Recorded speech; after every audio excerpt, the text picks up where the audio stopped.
Assalamualaikum warahmatullahi wabarakatuh. Saya Muizzatul Rahmaniyah, NDH 36, peserta Latsar CPNS Angkatan 22 Kelompok 4, Kabupaten Hulu Sungai Tengah, BPSDMD Provinsi Kalimantan Selatan. Kali ini saya akan memaparkan bagaimana caranya menganalisis isu untuk rancangan aktualisasi di tempat saya bertugas. Di tempat saya bertugas, saya menemukan beberapa buah isu. Yang pertama, belum optimalnya pembelajaran matematika tentang operasi hitung pecahan di kelas 5. Yang kedua, kurangnya minat siswa untuk memperdalam pembelajaran pada kelas 5. Yang ketiga, sulitnya memantau kegiatan siswa pada masa pandemi COVID-19. Yang keempat, rendahnya hasil belajar siswa kelas 5. Dan yang terakhir, rendahnya tingkat pemahaman siswa terhadap pelajaran matematika pada kelas 5. Untuk memilih isu rancangan aktualisasi tersebut, kita menggunakan analisis APKL dan USJ. Apa itu APKL? APKL adalah singkatan dari aktual, problematik, kekalayakan, dan juga kelayakan. Aktual artinya benar-benar terjadi dan sedang hangat dibicarakan. Problematik itu memiliki masalah yang kompleks sehingga perlu segera dicarikan solusinya. Kekalayakan maksudnya adalah masalah tersebut menyangkut hajat hidup banyak orang, dan juga kelayakan berarti masalah tersebut masuk akal dan realistis serta relevan untuk dimunculkan inisiatif pemecahan masalahnya. Di sini saya tampilkan analisis penetapan isu menggunakan APKL.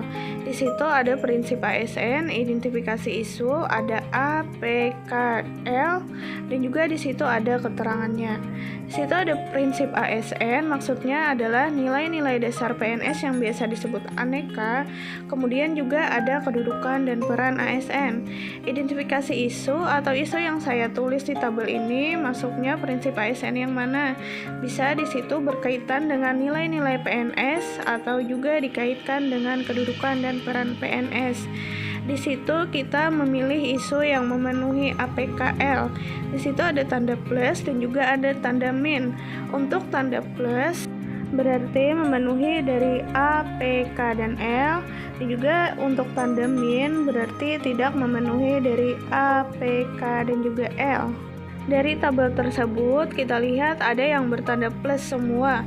Berarti isu tersebut sudah memenuhi dari A, P, K, dan juga L. Di situ kita lihat ada dua isu yang memenuhi A, P, K, dan L. Maka analisis selanjutnya kita menggunakan analisis metode USJ untuk memilih isu yang terpilih nantinya. Kemudian menganalisis melalui metode USJ. Apa itu USJ? USJ singkatan dari Urgency, Seriousness, and Growth. Urgency artinya seberapa mendesak isu itu harus dibahas, dianalisis, dan ditindaklanjuti. Seriousness artinya seberapa serius sesuatu itu harus dibahas, dikaitkan dengan akibat yang ditimbulkan. Dan grow artinya seberapa besar kemungkinan memburuknya isu tersebut jika tidak segera ditangani.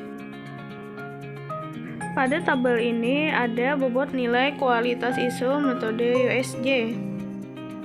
Pada tabel ini kita menggunakan analisis metode USJ. Di sini ada dua isu yang memenuhi syarat APKL. Nah, di antara dua isu ini ada satu isu yang tereliminasi atau benar-benar dinilai secara objektif isu mana yang paling layak untuk diambil sebagai rancangan aktualisasi.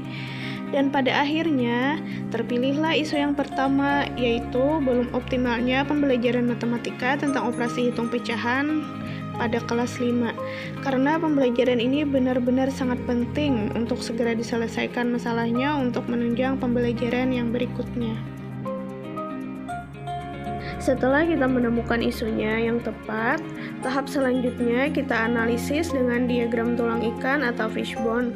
Di sini kita menemukan penyebab dari belum optimalnya pembelajaran matematika tentang operasi hitung pecahan, baik itu dari segi peserta didik, guru, model pembelajaran, maupun juga media yang digunakan.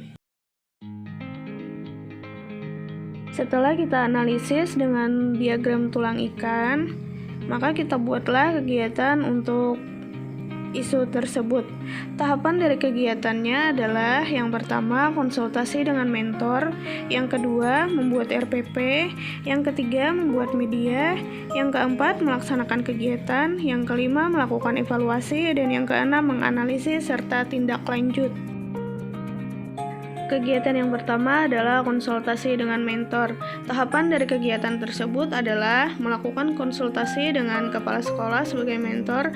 Yang kedua, melakukan koordinasi dengan dewan guru untuk menyampaikan maksud dan tujuan melaksanakan aktualisasi. Seterusnya, memohon izin untuk melaksanakan kegiatan tersebut dan meminta kritik dan saran atas kegiatan yang akan dilakukan. Nilai dasar pada kegiatan tersebut adalah akuntabilitas, yaitu partisipatif dan kejelasan. Nilai nasionalisme, yaitu kerakyatan dan ketuhanan. Nilai etika publik, jujur, sopan, dan transparan. Komitmen mutu, yaitu efektif. Anti korupsinya adalah jujur. Tahapan yang kedua adalah membuat RPP. Tahapan kegiatan dari membuat RPP ini yang pertama menyusun RPP, kedua menentukan waktu pembuatan, ketiga menentukan materi dan memilih metode pembelajaran, yang keempat menyusun langkah-langkah pembelajaran. Nilai dasar pada kegiatan ini adalah akuntabilitas, yaitu kejelasan, nasionalisme, disiplin, etika publik adalah cermat, komitmen mutu yaitu efektivitas, dan anti korupsinya adalah disiplin. Kegiatan yang ketiga adalah membuat media pembelajaran. Tahapan pada kegiatan ini yaitu menyiapkan bahan, menentukan materi pembelajaran, mengetik materi pembelajaran, mencetak media, dan membeli alat peraga. Nilai dasar yang terkandung dalam kegiatan ini adalah akuntabilitas, yaitu bertanggung jawab, nasionalisme, rela berkorban, etika publik, yaitu sopan, komitmen mutu, berorientasi pada mutu, dan juga anti korupsi mandiri. Kegiatan yang keempat adalah melaksanakan kegiatan. Tahapan pada kegiatan ini yang pertama berdoa, kemudian mengabsen siswa, membuka kegiatan pembelajaran, memberikan materi, menjelaskan materi, menyimpulkan hasil pembelajaran, dan juga menutup kegiatan pembelajaran. Nilai dasar yang terkandung dalam kegiatan ini adalah akuntabel, adanya kejelasan, nasionalisme yaitu religius dan kerjasama, nilai etika publik, cermat dan sopan, komitmen mutu, berorientasi pada mutu, dan juga nilai dasar anti korupsi yaitu disiplin dan juga jujur. Kegiatan yang kelima adalah evaluasi. Tahapan kegiatan ini yang pertama berdoa, memberikan soal kepada siswa, siswa mengumpulkan tugas atau soal yang diberikan, kemudian menilai hasil tugas dan juga memberikan reward berupa pujian dan juga tepuk tangan.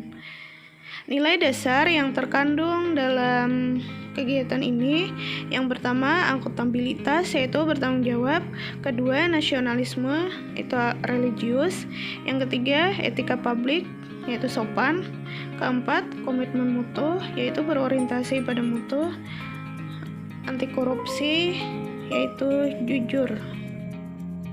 Kegiatan yang terakhir adalah menganalisis dan tindak lanjut.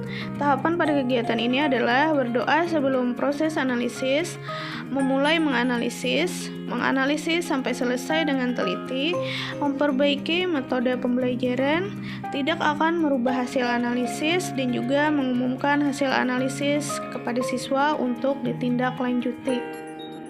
Nilai dasar pada kegiatan ini adalah akuntabilitas yaitu bertanggung jawab, nasionalisme yaitu religius, kerja keras, etika publik yaitu cermat, komitmen mutu, berorientasi pada mutu, anti korupsinya adalah jujur dan juga peduli. Demikianlah pemaparan dari saya tentang cara menganalisis isu rancangan aktualisasi serta kegiatan dan tahapan kegiatannya. Mohon maaf atas segala kekurangannya. Terima kasih. Wassalamualaikum warahmatullahi wabarakatuh.